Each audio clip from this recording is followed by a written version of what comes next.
Coop, not sure if you remember, but you used to go on non-stop about the PlayStation 3 Ni no Kuni 1 and how, you know, amazing it would be to actually get hold of that. Yeah, I do remember, and yeah, I need to get a PlayStation 3, right? No, you don't, Coop. What we're talking about is here. It's remastered. It's absolutely beautiful. Oh my...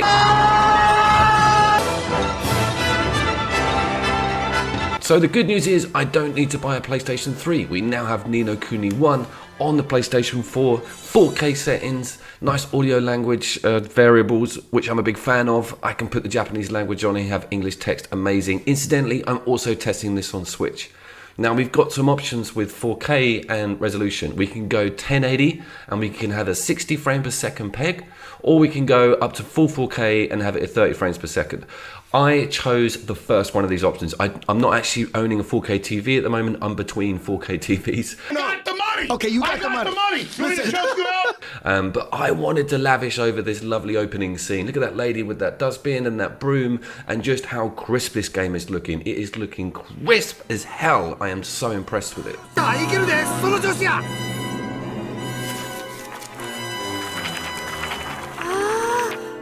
I think the visuals are a good place to start with on this game. As you know, Ni no Kuni 2 didn't have as much Ghibli involvement as this game does, and it's got a lot of frame-by-frame drawn cutscenes, which I love to see in a game. It straddles them both. It kind of uses in-game CGI and beautiful hand-drawn animated scenes that are blended in with the game's cutscenes. It's flawless, it's beautiful, and I think this is probably one of the best scores, best orchestral scores that I've ever heard on a JRPG. Now that's a big statement because of course we have Dragon's Quest, there's loads of amazing soundtracks out there, but this one hit the nail on the head. It knocked me on my ass, it really did.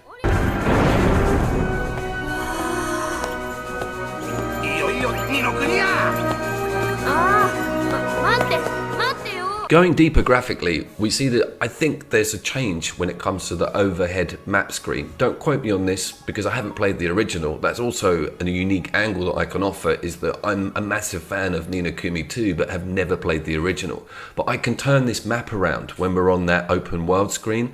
Couldn't do that on Ni no Kuni 2, that was locked, so it was really cool to be able to rotate things. Now when I got to Ding Dong Dell... There's a caravan site there now. It's quite a good one. It's not gypsies, I mean. This is where I was really gobsmacked with the visuals. I think if you're playing this game or just started, you need to get to that town and to have a look at it properly. And just the actual variation in location itself is mind-boggling. I wanted people to be able to see it.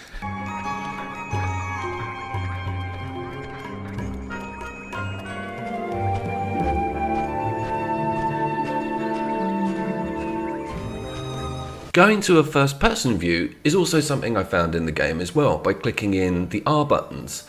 What a great idea, and how brilliant is it to be able to take in these colours in this village with, you know, nothing else on screen annoying you. Man, I'm really starting to fall in love with Drippy. He is the boy. Now, one of the things I wanted to highlight is how well these scenes and colours blend in with that music. There's certain sections of the game where you'll turn a corner, the music will pluck up, and you'll just be like, oh my god, I'm on a Studio Ghibli adventure.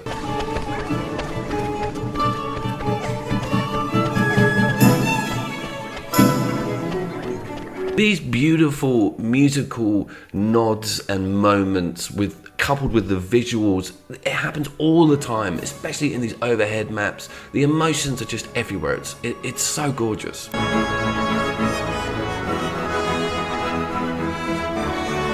Let's move on to locations, and what I love about the game are its dungeons, obviously, and how cool the names are for them. They have these cool little nursery rhyme subtitles. There's also quite a lot of variation. Some of them are quite dark and dingy and spooky. That's awesome. And I also love the transition to the sort of royal palaces and how grand they are, how large the rooms are. Look at the reflection on this floor. It's seriously beautiful. Oh? ミーは何をしていたのだ? 国王様、もしや元の国王様にお戻りに。The characters also in both games are one of the strongest areas for me. They're innovative, they're crazy, they're off the wall, they're always like weird animals, they always are funny. This one is so strong on that level. 仙人様じゃないですよ。バカ者。仙人はわしじゃ。そっちは弟子の城主じゃ。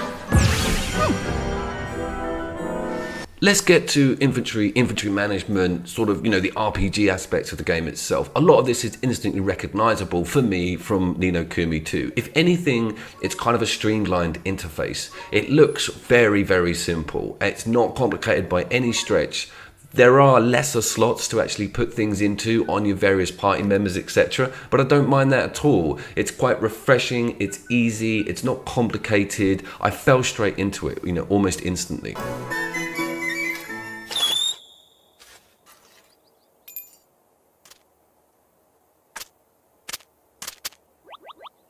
Now let's talk about the familiars, because when I reviewed Ni no Kuni 2, a lot of people were like, I can't believe they've got rid of the familiars. They've got these jiggly things. It's a little bit different.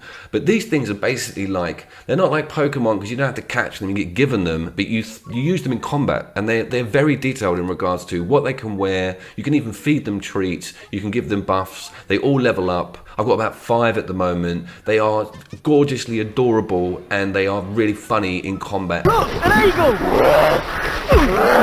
A lot of them have different special moves, and a lot of them are quicker than others. Some of them use elements. There's a star sign system. You can cross that over what the particular enemy is. The depth here is unbelievable, and you can also flip them in and out on the fly within combat. The depth that offers against all of their movesets and your own moveset is just huge.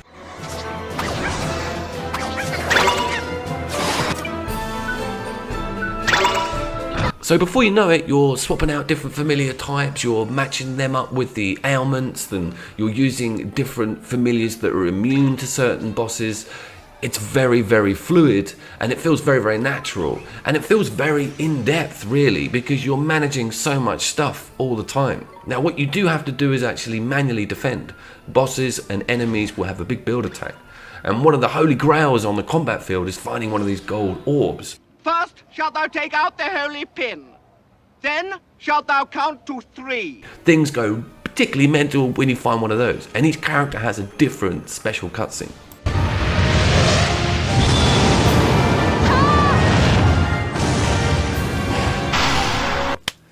Get in there. The last time I saw this much character innovation with creature design and boss type was in Akami, and this is where the Ghibli talent shines through. They're involved in all of the characters and creature design, and man does it show. Now something even crazier happened, where about a quarter of the way into the game, I got another party member. Not another familiar, I got another party member. She was called Esther. The Gaming Act of 1845. And I can choose to be her during battle. So now there's 2 protagonists, each with their own familiars that you can choose to control. It was just amazing. Things were so busy. I really didn't think they could put another layer on top of this combat model, but they have, and man does it work.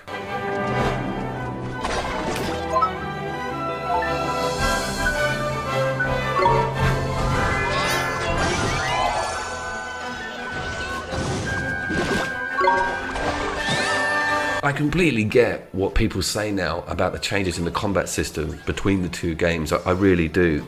This one, to see it go, must have been very difficult for a lot of people who are fans of the series. Don't get me wrong, Ni no Kuni 2's combat system is amazing, but this is something special. This is something that can offer so much different play styles and different advantages in different directions.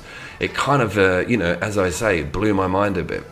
So let's move on to a slightly more serious note, and I wanted to talk about the story and the subject matter of the game, and obviously I need to step around the spoilers, but if you played the game then you know what I'm talking about here. It's got some very, very adult themes in regards to the undertone of the story itself, and it's some very mature writing going on here. One of the things I was a little bit annoyed at was that the localization on the text hasn't been reviewed. There's a few typos in there, some of them are actually quite funny.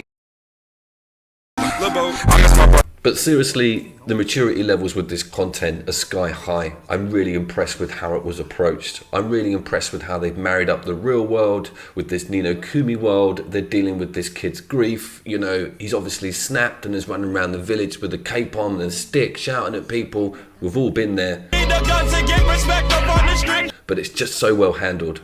I love that to death, and of course that lovely soft music in the background when it comes to the dialogue in scenes like this. Amazing. ごめん、なんかそっちは大変なのにね。いいんだ。 Beautifully varied mission types here also. Some sprinklings of puzzles in there. Not too many fetch quests. A very, very intuitive sub-quest system that involves all the locations, a cool little merit card, and some amazing rewards for completing them. It's just giving this game another reason to give it a playthrough. This section has to be done with the 2 analog sticks autonomously. You have to do it on your own. That would be so cool on the Switch. But yeah. I'm going to close off, guys, because we're coming up over the 10-minute mark. The Switch version of this game does not look as good, obviously. And you see the leaves blowing and they glitch. When it's in the TV up on the big screen, you see some major resolution issues compared to this version. This version is the version you should be playing. Special thanks to Michael and his missus for the recommendations and all the advice. As always, see you down there.